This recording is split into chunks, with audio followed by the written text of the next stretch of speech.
Bueno, pues muy buenas a todos y bienvenidos a un nuevo vídeo. Bienvenidos una vez más aquí a vuestra casa de Fórmula 1 en un nuevo vídeo en el cual vamos a seguir contándoos todas las novedades que han surgido. Tenemos muchas cosas que comentaros desde Aston Martin, desde los problemas internos que ha habido en Haas y por qué ha sido el cambio de Günther Steiner, y dos noticias súper importantes para el Rally Dakar previos al resumen que os contaremos en el segundo vídeo del día. Todos los temas que vamos a tratar están detallados en la descripción de este vídeo por si queréis saltaros alguno y pasar directamente a vuestro momento de elección. Y habiendo dicho ya todo esto, vamos a dar comienzo, y el primero de los temas que tenemos que hablar en el día de hoy es con respecto a Fernando Alonso, porque en el día de ayer tuvo lugar el primer día del asturiano ya en la fábrica de Silverstone. Los primeros en publicar un vídeo fueron el propio equipo Aston Martin, donde publicaron este vídeo de Fernando Alonso entrando a las instalaciones de Silverstone, a la nueva fábrica que ya sabemos que acabó por construirse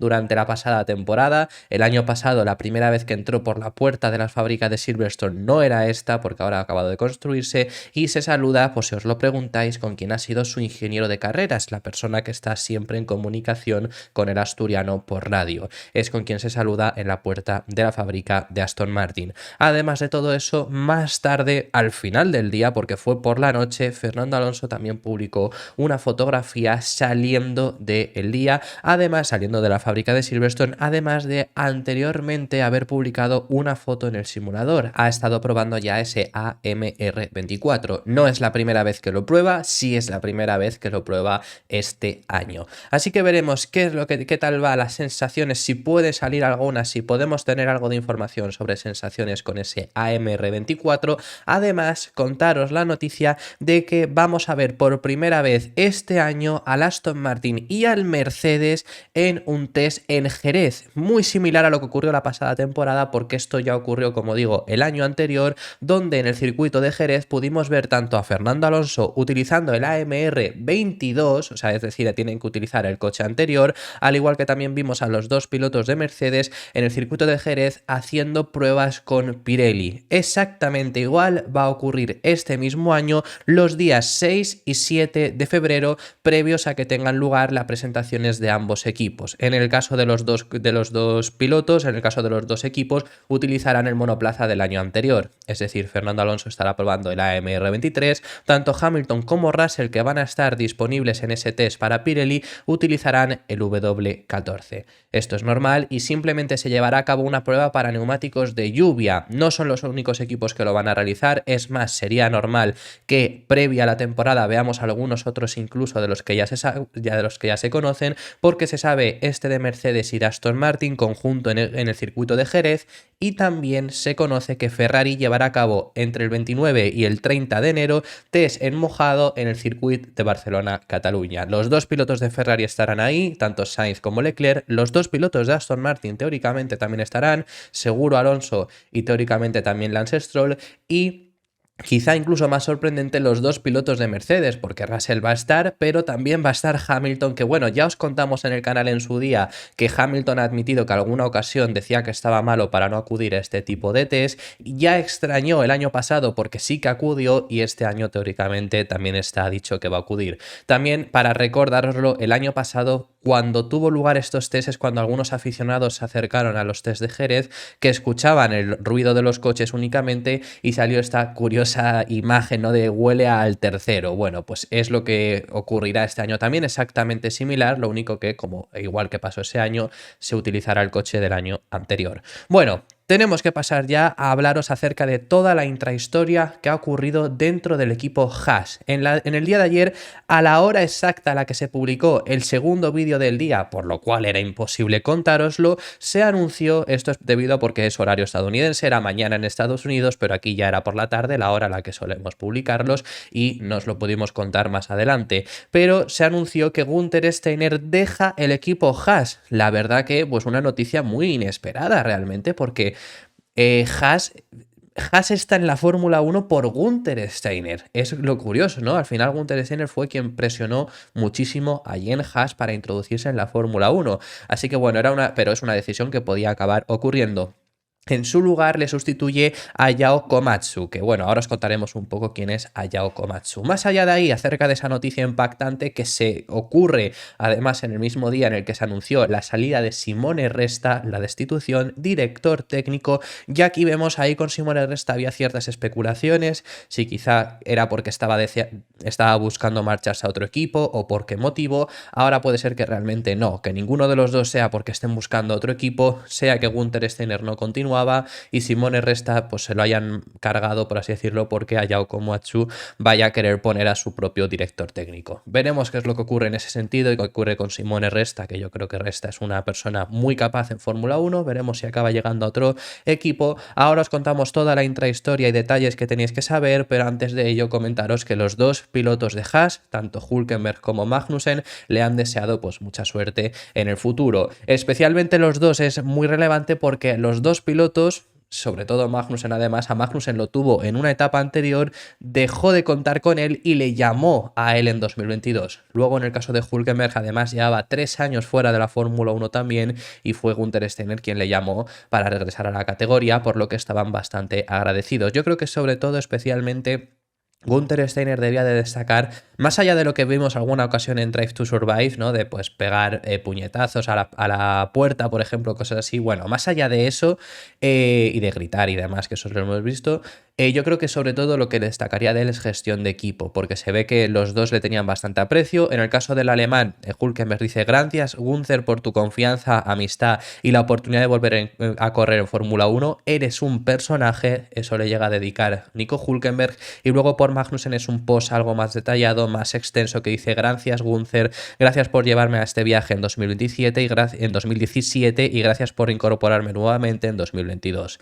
Ha sido divertido y tremendamente desafiante, pero nunca aburrido, todo lo mejor en el futuro. Así que yo creo en ese sentido que eso debería ser lo que más destacaba. Bueno, ¿por qué el equipo Haas ha decidido prescindir de Günther Steiner después de 7 años juntos? Y como os comentamos, Steiner fue además la persona que presionó allí en Haas para introducirse en la Fórmula 1. ¿Por qué motivo? Bueno, pues hay dos. El primer motivo y el más claro: Steiner acababa su contrato al parecer en 2023, según ha revelado desde la propia cuenta de la Fórmula 1, Laurens Barreto. Acababa su contrato en 2023, tenían que renovarlo y no han decidido no prorrogar su contrato, sobre todo especialmente debido a los malos resultados. Y este es el segundo de los motivos, ahora os lo contaremos, pero el motivo de no renovarle ha sido por eso. Hemos visto el peor año de Haas, quedando últimos en el campeonato de constructores, sin contar 2021, que 2021 fue un año aún peor, pero ese año al final fue porque llevaron una estrategia de no gastar nada para desarrollar el coche de 2022 en un momento bastante complicado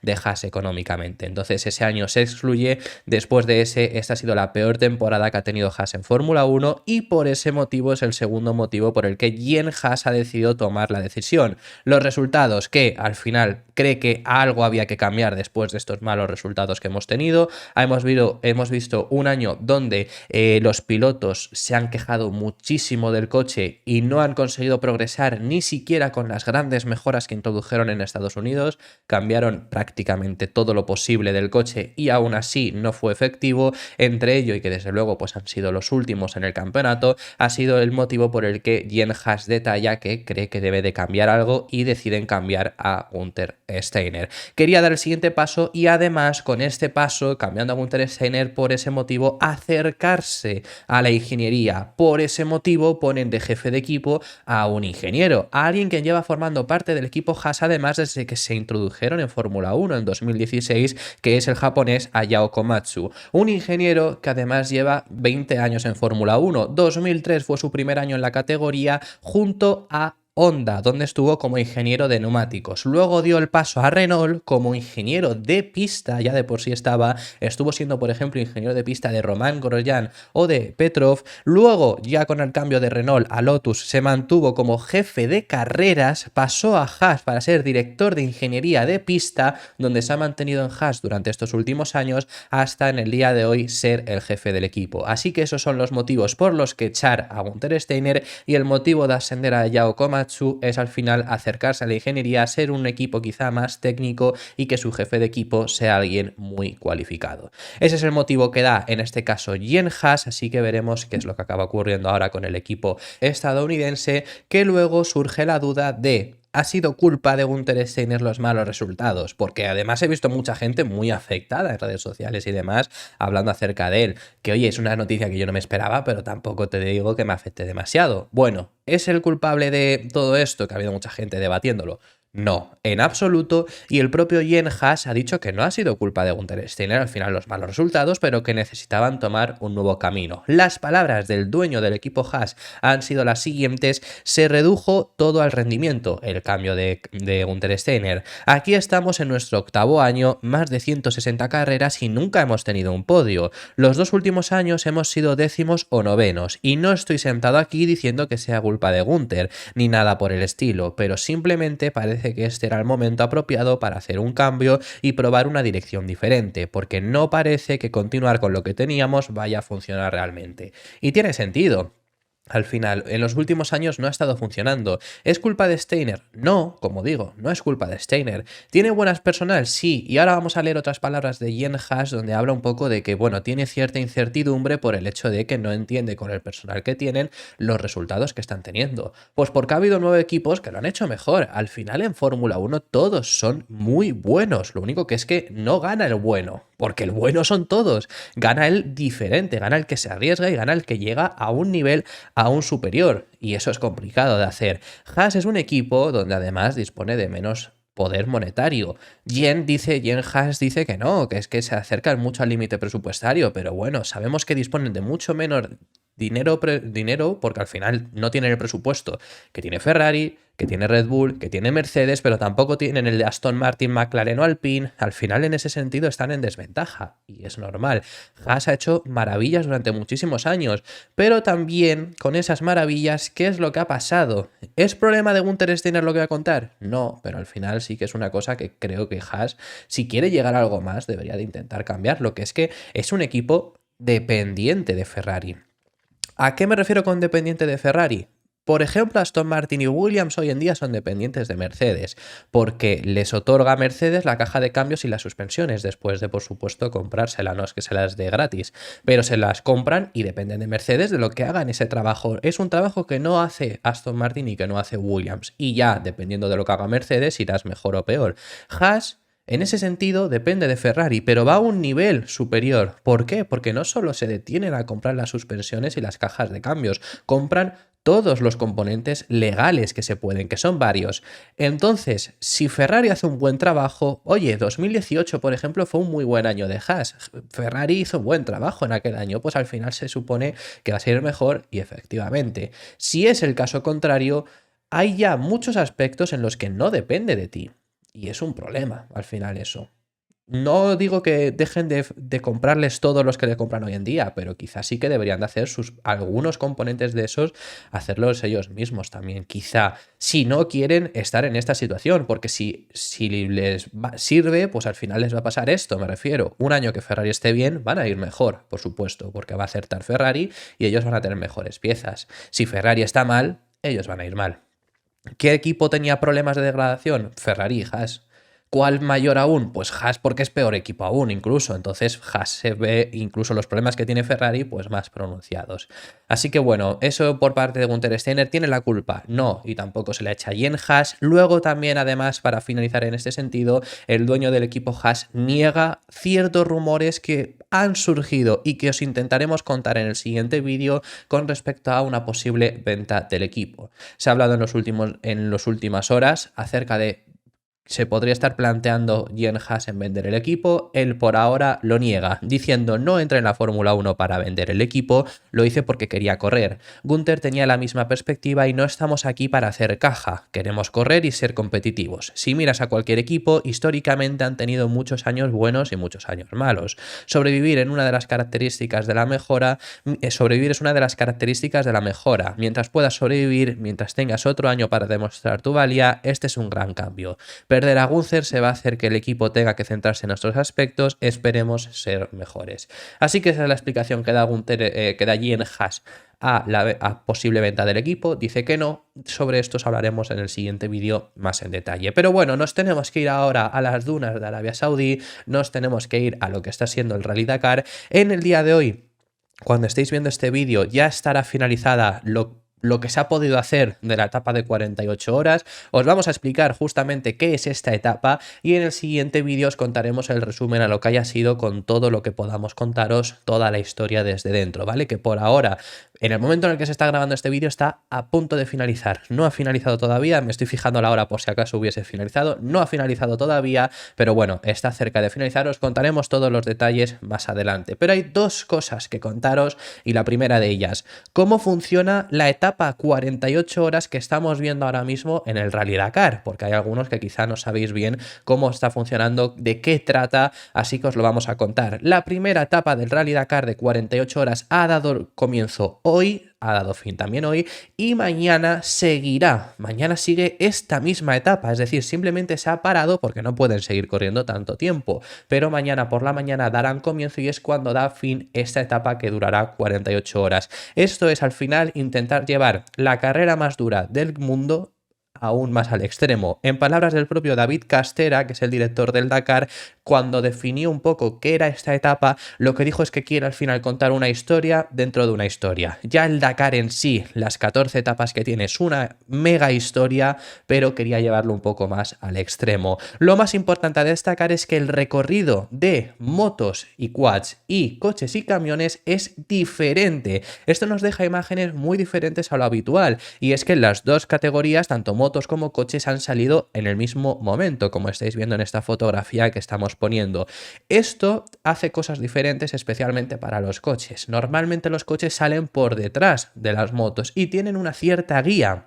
En esta ocasión no es así. En esta ocasión los coches salen a ciegas y es muy interesante porque por ese motivo vimos en el día anterior las estrategias. Vimos a Carlos Sainz, Peter Hansel y Loeb dejarse tiempo a posta para salir más atrasados y aún Nasser Al-Attiyah, que ha sufrido mucho debido a no salir atrasado porque en el día anterior consiguió ganar. Solo hay un tramo que es igual para motos y para coches y eso es porque se ha visto modificado el tramo, especialmente porque los coches se han quejado de que no sabían exactamente si iban a llegar a completar la distancia que se espera para el día de hoy, porque bueno, tampoco es seguro cuánta distancia puedes llegar a completar porque hay un momento, un toque de queda por así decirlo y tienes que parar, ahora os lo contamos, pero no sabían si iban a llegar a la distancia suficiente para hacer refuel, para volver a cargar el coche de combustible, por lo que se ha recortado y del campamento A al campamento B el tramo es el mismo que el que han tenido las motos. En ese sitio, en ese momento, sí que han tenido cierta visibilidad, sí que han tenido cierta rueda de las motos porque ya habían pasado por ahí,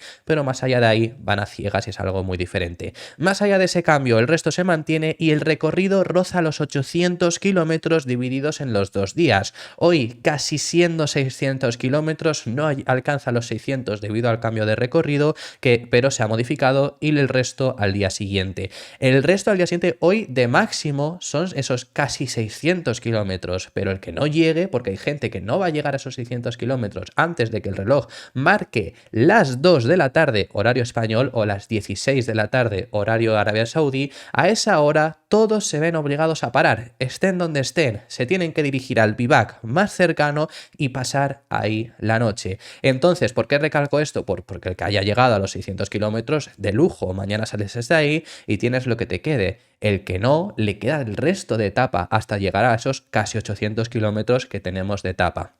Llegado ya una vez al bivac, habiendo concluido, aquí es lo más interesante porque los servicios son mínimos para los pilotos, se les va a dar una tienda de campaña para cada uno, un saco de dormir y una ración de comida al estilo militar, es decir, mínima, para llevar, como decimos, este Dakar al extremo más aún. Mientras tanto, además, no se va a poder recibir asistencia mecánica, es decir, cualquier arreglo que necesiten los coches los tienen que hacer los propios pilotos. Se podrán ayudar entre ellos, entre compañeros de equipo, si es que coinciden en el vivac, porque hay varios vivacs y puedes no coincidir con tu compañero, pero si no, no puedes recibir asistencia mecánica de tus ingenieros. Además, por último, en el siguiente día todos saldrán a pista a ciegas, por así decirlo. ¿Por qué? Porque no recibirán información de cómo les ha ido en este día, en este primer día de esta etapa de 48 horas. Es decir, que saldrán al segundo día sin saber si vas demasiado bien y puedes aflojar un poco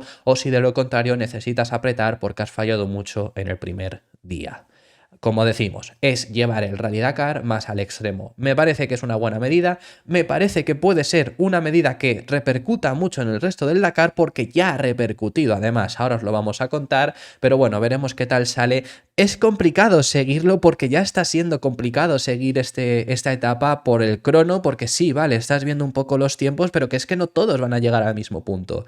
Entonces está siendo algo bastante complejo de seguir, pero bueno, por eso os decimos que el resumen os lo contaremos en el siguiente vídeo para intentar contaros toda la información de una forma más certera. Sobre todo, y para dar fin, y como digo, ya la etapa 48 horas está influyendo en el resto del Daly porque se ha cargado al que estaba siendo el líder de la general hasta el día de hoy. Yazid Al-Rajhi, quien estaba liderando el Rally Dakar en la general, se ha visto obligado a abandonar, veremos si decide esto, pero bueno, por lo menos esta etapa ha necesitado abandonarla debido a que después del primer waypoint, donde hasta ese momento había rodado bastante bien, pero después de los 48 kilómetros donde estaba situado ese primer waypoint, en el kilómetro 51 ha tenido un grave accidente. Esto le ha obligado, como decimos, según ha confirmado la organización, que tuviese que abandonar. Esta etapa por lo menos no la va a completar. Ya ha informado la organización y esto es algo habitual que ocurre en muchos otros Dakars, por supuesto, que se podrá reenganchar en la siguiente etapa. Os pongo un ejemplo, ocurrió con Carlos Sainz, que alguna etapa del año pasado decidió abandonarla, pero a la siguiente seguía corriendo, lo único que por supuesto con muchísimo tiempo perdido. Es decir, después de este día y después de ser además la etapa de 48 horas, se ha acabado el rally para él. Puede continuar para seguir corriendo, pero no va a poder ni siquiera pelear por la victoria después de haber estado liderando. Al-Rajhi, que ya estuvo cerca de tener un grave accidente hace unos días, hoy finalmente lo ha acabado teniendo, coche totalmente destrozado, se intentará reenganchar en la etapa 7 que tendrá lugar el domingo, después de la etapa de 48 horas y del día de descanso, pero batacazo enorme al rally porque ahora nos quedamos sin el que estaba siendo el líder de la general. Así que bueno, esto ha sido todo por este vídeo, muchísimas gracias por haber llegado hasta el final del mismo, dejadme en los comentarios vuestras impresiones sobre todos los temas que hemos estado tratando, que hemos hablado de muchísimas cosas y me encantaría que lo dejarais en los comentarios y nos vemos en el próximo que seguiremos hablando de Fórmula 1.